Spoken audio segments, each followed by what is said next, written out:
ማለዳ የመጣ ስታነቃኝ። እንደምን አደራችሁ ክቡራትና ክቡራን የምፅዓቱ አዋጅ ነጋሪ አገልግሎት አድማጮቻችን፣ ሰላም ለእናንተ ይሁን። የማለዳ ቁርሳችንን አሁን ጀምረናል። አዘጋጅ እና አቅራቢ ፓስተር አለማየሁ ነሞ። መልካም ጊዜ ሆነላችሁ። ከሕይወት ምንጭ ውሃ ስታረካኝ። ሰላም ጤና ይስጥልን፣ እንደምን አደራችሁ። ይህ በምፅዓቱ አዋጅ ነጋሪ አገልግሎት እየተዘጋጀ የሚቀርብ የማለዳ ቁርስ ፕሮግራማችን ነው። ወደ ዛሬው የማለዳ ቁርስ ፕሮግራም ከማለፋችን በፊት ይህንን ማለዳ የሰጠንን እግዚአብሔር አምላካችንና አባታችንን አብረን አመስግነን ደግሞ ወደ ዛሬው የማለዳ ቁርሳችን እናልፋለን። የዘላለም አምላክ እግዚአብሔር ሆይ ስለዚህ ማለዳ ስለ ምሕረትና ቸርነት ሁሉ እናመሰግንሃለን። ክብር ምስጋና ከዘላለም እስከ ዘላለም ላንተ ይሁን።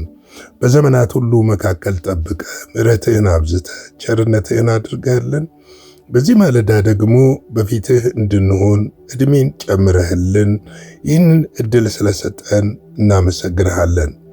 እግዚአብሔር ሆይ ከሚታየው ከማይታየው ከክፋት ኃይል ሁሉ ሰውረህና ጠብቀ ቸርነትህና ጸጋን ምሕረትህና ኃይልህን አብዝተህልን ዛሬ በዚህ ማለዳ ደግሞ እግዚአብሔር ሆይ የስምህን እንድንጠራ ዕድል ስላገኘን እናመሰግንሃለን። ክብርና ምስጋና ከዘላለም እስከ ዘላለም ለታላቁ ስምህ ይሁን።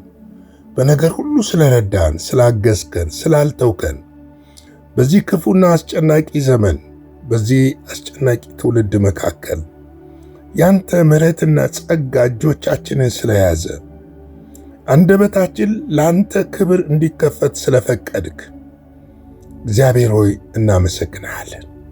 አሁንም በክርስቶስ ኢየሱስ ስም ትውልድን ለማዳንና ለመታደግ በጨለማ ያሉትን ወደ መንግሥትህ ለማምጣት ወደ ጥፋት የሚሄዱትን እግራቸውን ከጥፋት እንዲመለስ አንተ እንድታግዘንና ሕያው የሆነውን ቅዱስ የሆነውን የምሥራች የሆነውን ቃልህን መናገር እንድንችል ዕድልና በሮችን እንድታሰፋልን በኢየሱስ ክርስቶስ ስም እንጠይቅሃለን። ጌታ ሆይ በደጅ ነህ ልትመጣ። ዘመኑ አልቋል፣ ሰዓቱ አልቋል። በዓለም ላይ የጦሩን ወሬ እየሰማን ነው። የሞራል ውድቀትን እየሰማን ነው። ጥፋት በምድር ላይ ነግሶ እያየን ነው።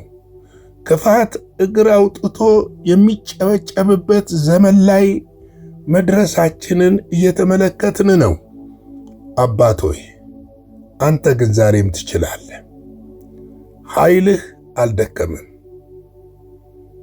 ማስተዋልህ እግዚአብሔር ሆይ አይመረመርም። የጥበብና የእውቀት ዳርቻ የለውም። ስለዚህ አባት ሆይ እኔና ወገኖቼን እንድትረዳን የምሥራቹን ቃል መናገር የምንችልበት አቅምና ጉልበት እንድትሰጠን በዚህ ትውልድ መካከል እውነተኛ ብርሃን ሆነን መገለጥ እንድንችል እንድታግዘን በኢየሱስ ክርስቶስ ስም እንጠይቃለን።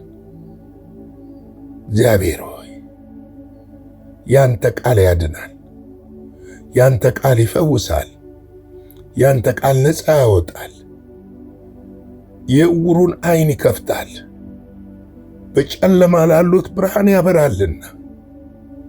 ቃሉን ላከ ፈወሳቸው፣ ከመከራም ስጋት አዳናቸው ተብሎ እንደተጻፈ እንደ ቃልህ እንዲሁ እንድታደርግ በኢየሱስ ስም እንጠይቃለን። ኖ ደግሞ በዚህ ማለዳ አስተምረን፣ ሕይወታችንን ስራው፣ ለሌሎች በረከት እንድንሆን እርዳን። ቃልህን ደግሞ ባርክልን። ሁሉ ለስምህ ክብር ይሁን በኢየሱስ ስም አሜን። እንግዲህ እየተመለከትን ያለነው የኤፌሶን መጽሐፍ ምዕራፍ 5 ነው። በትናንትናው ዕለት ቁጥር 29 እና 30 ነበር በመጨረሻ የተመለከትነው። ማንም የገዛ ሥጋውን የሚጠላ ከቶ የለምና፣ ነገር ግን የአካል ብልቶች ስለሆንን ክርስቶስ ደግሞ ለቤተ ክርስቲያን እንዳደረገላት ይመግበዋል፣ ይንከባከበውማል ይላል። እንግዲህ ባልም እንደዚሁ ደግሞ ለሚስቱ መመገብ እና መንከባከብ ይጠበቅበታል ለማለት ነው ይሄ ቃል የሚነግረን። እንግዲህ በዚህ ቃል መሰረት የእግዚአብሔር ቃል እንደሚናገረው ይህንን የእግዚአብሔርን ቃል በጥልቀት ማየትና መመርመር የሚያስፈልግ ይመስለኛል። በተለይም በዘመናችን ላይ አንዱ በቤተ ክርስቲያን ውስጥ የሞራል ውድቀት ሆኖ የሚታየው ነገር የጋብቻና የፍቺ የልጆች መበተንና በተለይም ደግሞ የሞራል ውድቀት መከሰታቸው ቤተ ክርስቲያንን በእጅጉ የሚጎዳ ጉዳይ እንደሆነ ልናውቅ ያስፈልጋል። ለምንድን ነው በቤተ ክርስቲያን ካሉት አገልግሎቶች በዋናነት እጅግ አስፈላጊ ከሆኑ አገልግሎቶች ችላ የተባሉ የወጣቶችና የልጆች የጋብቻ አገልግሎት ለምን ችላ እንደተባለ ባይገባኝም አንዳንድ ቤተ ክርስቲያን ትኩረት ሰጥተው ትውልድ ላይ እየሰሩ ያሉ እንዳሉ አውቃለሁ። ነገር ግን ደግሞ በአብዛኛው ላይ ይህ ችላ ተብሎ በየጊዜው ካለብን የኢኮኖሚ ችግር አንጻር ብቻ ላይ ያተኮረ ስብከትን ትምህርቶችን መስጠት የቅዱሳንን ሕይወት አይለውጠው። የሚለውጠው ቃሉም በግልጽነትና በእውነት በማስተማርና በቃሉ ውስጥ ሰዎች እያደጉ ሲመጡ ነገሮች እየተለወጡ እንደሚመጡ አምናለሁ። ለዚህ ነው እኮ መጽሐፍ ቅዱሳችን ምን ጊዜም የሥጋውን የሚጠላ ከቶ የለም የሚለው። ልክ ራሳችንን እንደምንወድ ወንድሞቻችንንና እህቶቻችንን እንድንወድ ታዘናል። ልክ ራሳችንን እንደምንወድ ሚስቶቻችንን እንድንወድና እንድንመግባቸው እንድንከባከባቸው ታዘናል። ትእዛዝ ብቻ ሳይሆን ይሄ እውነተኛ የሆነ የእግዚአብሔር መመሪያና መፈጸም ያለበት ሕያው ቃል እንደሆነ ልናውቅ ያስፈልጋል። ብዙ ጊዜ በቤተ ክርስቲያን ውስጥ ካየኋቸው ችግሮች የጋብቻ ትምህርቶች፣ ስለ ቤተሰብ ጥበቃ ያሉ ትምህርቶች የመሳሰሉት ነገር ሲሰጡ አልመለከትም። እሁድ ስብከት ላይ ከማይሰጡ ትምህርቶች ንጥቀት፣ ስለ ኃጢአት ክፋት፣ እንደዚሁም ደግሞ ስለ ጋብቻ፣ ስለ ቤተሰብ፣ እነዚህን የመሳሰሉ ትምህርቶች ብዙ ጊዜ በቤተ ክርስቲያን አይሰበኩም። በቤተ ክርስቲያን በአብዛኛው የሚሰበከው ስብከት ትሻገራለህ፣ ትወርሳለህ፣ ታገኛለህ፣ ትበለጽጋለህ፣ ታደርገዋለህ፣ ትከናወናለህ ነው።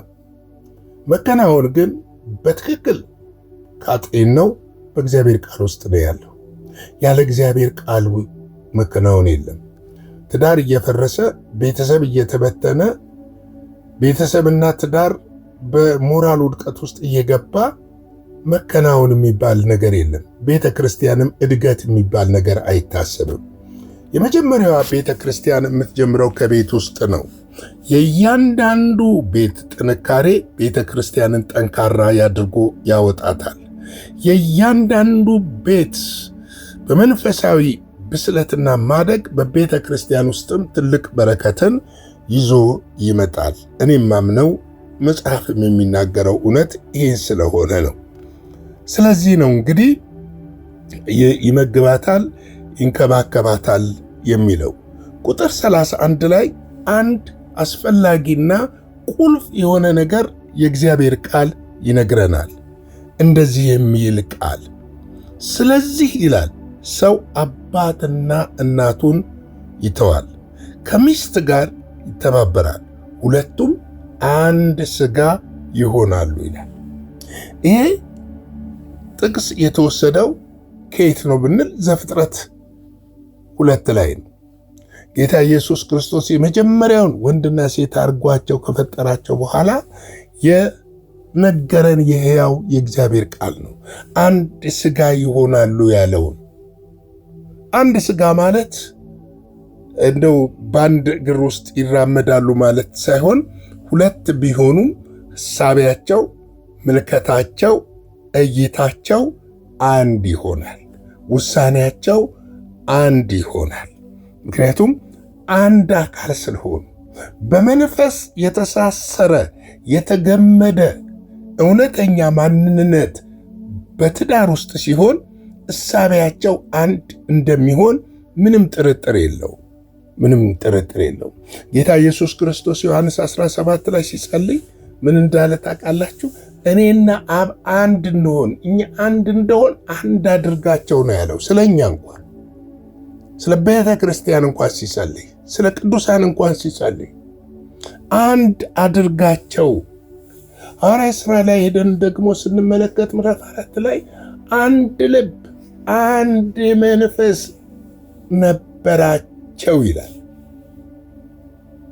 የሚገርም ነው። ይሄ የአንድነት ጉዳይ ወሳኝ ነው። ሁሉም ራስ መሆን አይችልም። ሁሉም እግር መሆን ደግሞ አይችልም። ራስ ካለ እጅ አለ፣ እግር አለ። ራስ ከሌለ እጅም የለም እግርም የለም።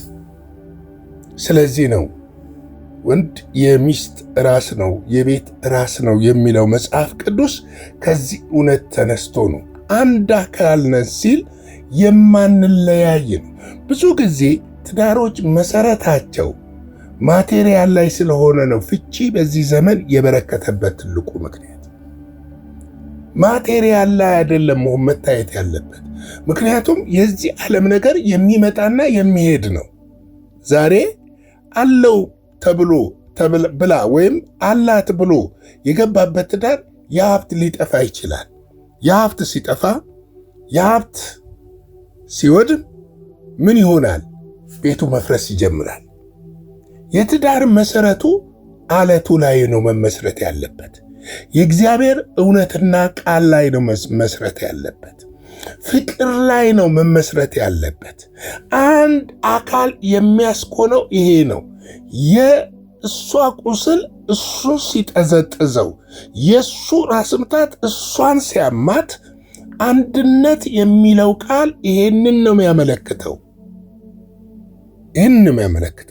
ብዙ ጊዜ በወያ ሆዬ የሚመሰረቱና እንደው ብቻ በቃል አይደለ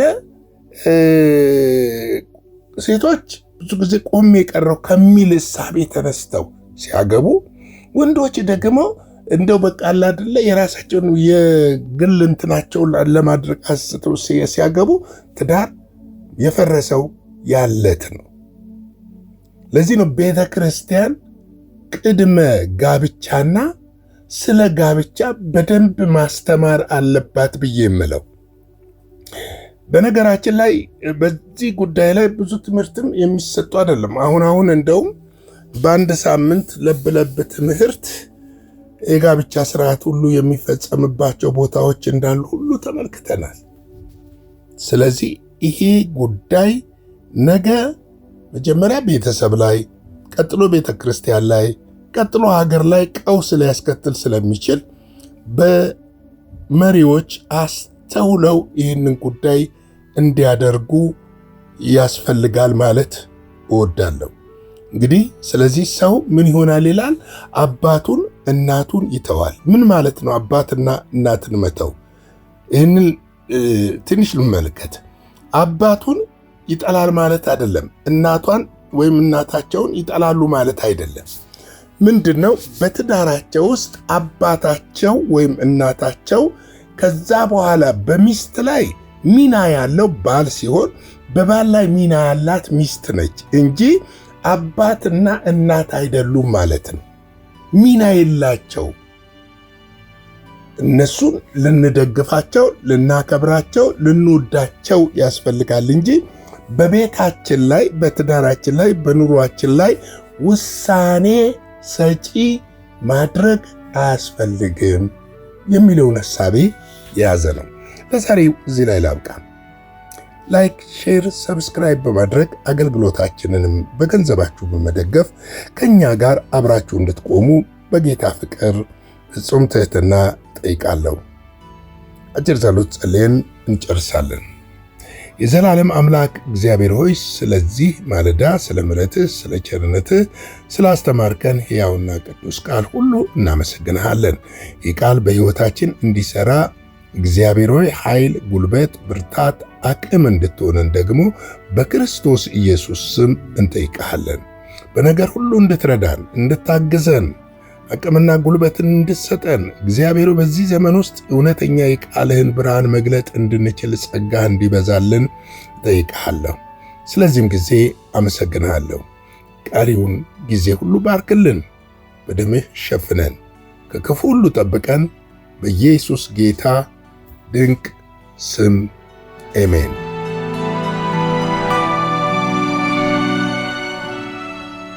በነበረን የመልእክት ክፍለ ጊዜ እንደተባረካችሁ ተስፋ እናደርጋለን። በነገው ማለዳ በሌላ ዝግጅት እንገናኛለን። መልካም ቀን።